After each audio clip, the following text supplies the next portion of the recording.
Sesaat lagi Anda akan mendengarkan program Renungan Sahabat Seperjalanan bersama Pendeta Wendy Pratama.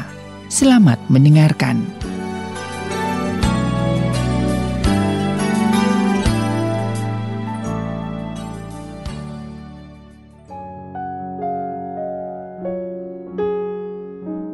Selamat berjumpa kembali di dalam layanan audio Sahabat Seperjalanan. Hari ini adalah hari Minggu 3 April 2022. Tema renungan dan saat teduh kita dengan judul Mengapa Ada Penderitaan? Mengapa ada penderitaan? Firman Tuhan terambil dalam Yohanes 9 ayat yang kedua. Murid-muridnya bertanya kepadanya, "Rabi, siapakah yang berbuat dosa? Orang ini sendiri atau orang tuanya sehingga ia dilahirkan buta?" Mari kita berdoa. Bapa yang di dalam sorga, tatkala kami mengalami penderitaan demi penderitaan, musibah demi musibah, masalah dengan masalah, maka kami bertanya kepada Tuhan, mengapa ada penderitaan? Dan kami ingin menemukan jawabannya daripada kebenaran firman Tuhan yang kami mau pelajari. Dalam nama Tuhan Yesus kami berdoa. Amin. Shalom sahabat perjalanan yang dikasihi Tuhan. Mengapa ada penderitaan? Peristiwa yang terjadi di dalam Alkitab yang ditanyakan murid kepada Yesus. Apa yang dikatakan kepada orang yang terlahir buta? Murid-muridnya bertanya kepadanya, "Rabi, siapakah yang berbuat dosa? Orang ini sendiri atau orang tuanya sehingga ia dilahirkan buta?" Sahabat seperjalanan, muridnya mengkaitkan penderitaan, buta, lumpuh, kemiskinan, musibah, masalah demi masalah dengan kaitannya dengan dosa. Muridnya meyakini bahwa orang berbuat dosa akan mengalami penderitaan. Orang yang hidupnya baik dan benar akan terhindar dan jauh dari penderitaan. Maka statement yang disebutkan oleh murid-muridnya jelas ini adalah salah, keliru, dan tidak sesuai dengan kebenaran firman Tuhan. Oleh sebab itu pada ayat yang ketiga Yesus berkata, bukan karena dia, bukan juga karena orang tuanya, tetapi karena pekerjaan Allah harus dinyatakan. Sahabat seperjalanan yang dikasihi Tuhan, kalau dibalik misalkan, kalau kita berbuat baik, kita rajin persembahan, kita rajin berpuluhan, kita rajin melayani, kita orang yang peduli kepada orang lain, maka hidup kita akan bahagia, hidup kita akan lancar, hidup kita akan jauh dari penderitaan. Maka statement ini pun juga keliru. Dengan demikian sahabat seperjalanan, menjadi anak Tuhan dibutuhkan sebuah pemahaman kebenaran itu secara tepat. Jika salah, maka kita menjadi orang percaya yang menjalani hidup sebagai orang percaya dengan pemikiran-pemikiran dan kebenaran-kebenaran yang kita anggap sebagai suatu kebenaran. Padahal itu tidak sesuai dengan firman Tuhan. Jadi apa yang kita pelajari dalam hal ini tentang mengapa ada penderitaan? Yang pertama, keyakinan murid-muridnya bahwa penderitaan tidak ada kaitannya dengan dosa secara penuh. Dan kemudian kalau kebahagiaan, kelancaran, kesuksesan tidak ada kaitannya secara penuh, karena kita hidup baik, karena kita taat, karena kita setia, karena kita menjalankan firman Tuhan. Dalam Alkitab jelas sekali banyak orang-orang baik yang menderita, bahkan dalam sebuah penderitaan yang sangat berat. Ayub, Stefanus, siapa lagi? Banyak orang-orang baik. Dan di dalam masyarakat dan dunia kita bertemu masyarakat biasa yang tidak punya tanda kutip dosa masyarakat. Dia bukan koruptor, tapi hidup dalam kemiskinan. Tapi justru kemiskinan ditimbulkan daripada apa? Dosa-dosa orang yang punya pendidikan, punya kedudukan, lalu menyalahkan pendidikannya, menyalahkan kedudukannya, menyalahgunakan jabatannya untuk kepentingan pribadi. Sehingga sahabat seperjalanan, ingat baik-baik bahwa Allah itu adalah Allah yang maha kasih yang paling utama, bukan Allah yang punya hobinya menghukum. Kalau bisa menyenangkan Tuhan, dikasih hadiah.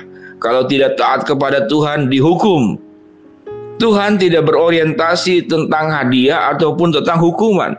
namun Tuhan berorientasi untuk menolong kehidupan kita itu secara benar, secara utuh, yaitu hidup di dalam kebenaran. Dan sewaktu engkau hidup di dalam dosa, Tuhan pun tetap mengasihimu dan melepaskan engkau dari dosa.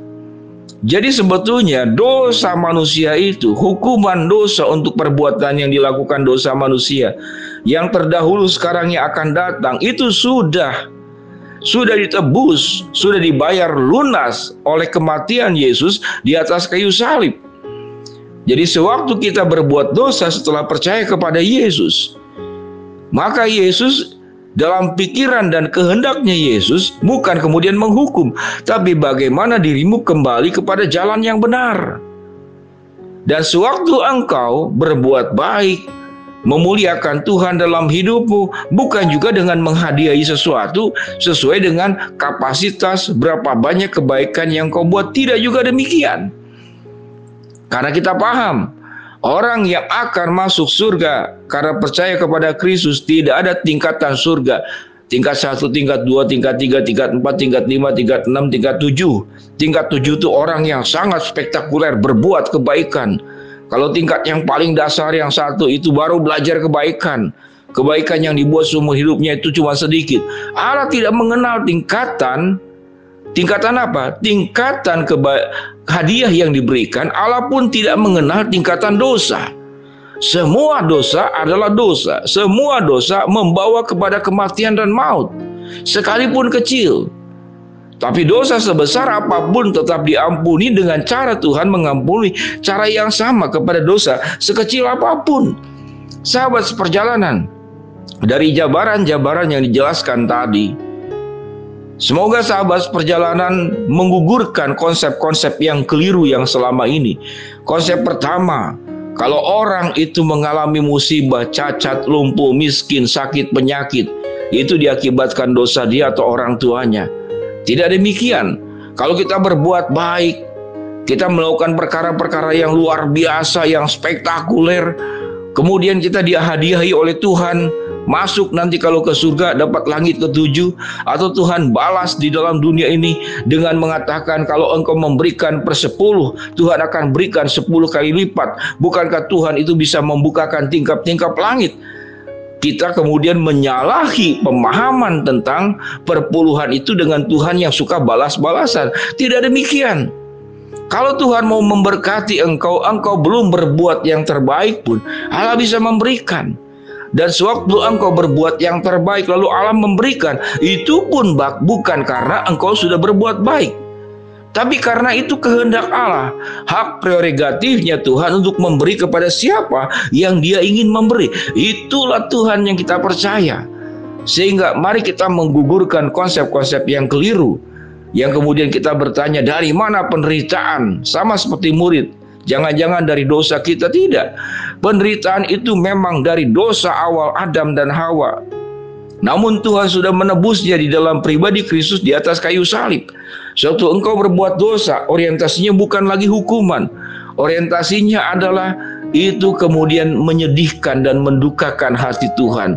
Tuhan bukanlah pribadi yang terlalu suka menghukum, tapi Tuhan yang suka mengasihi, menyelamatkan, menebus dan menolong kita. Mari kita berdoa. Bapa yang di dalam surga, biarlah kami boleh memahami tentang dari mana penderitaan, karena kami manusia yang sudah jatuh dalam dosa.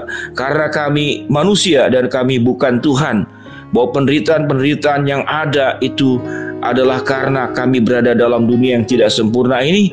Namun Tuhan akan gantikan semua penderitaan yang ada dengan kebahagiaan kekal di surga sana. Hamba-Mu berdoa buat yang sedang sakit, Tuhan jamah sembuhkan. Yang sedang menghadapi masalah, Tuhan bukakan jalan.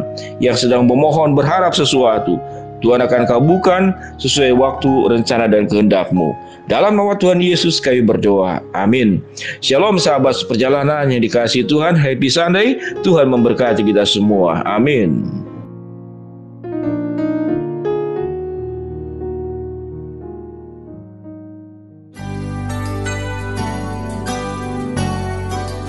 Anda baru saja mendengarkan program Renungan Sahabat Seperjalanan bersama Pendeta Wendy Pratama. Terima kasih atas perhatian Anda. Tuhan Yesus memberkati.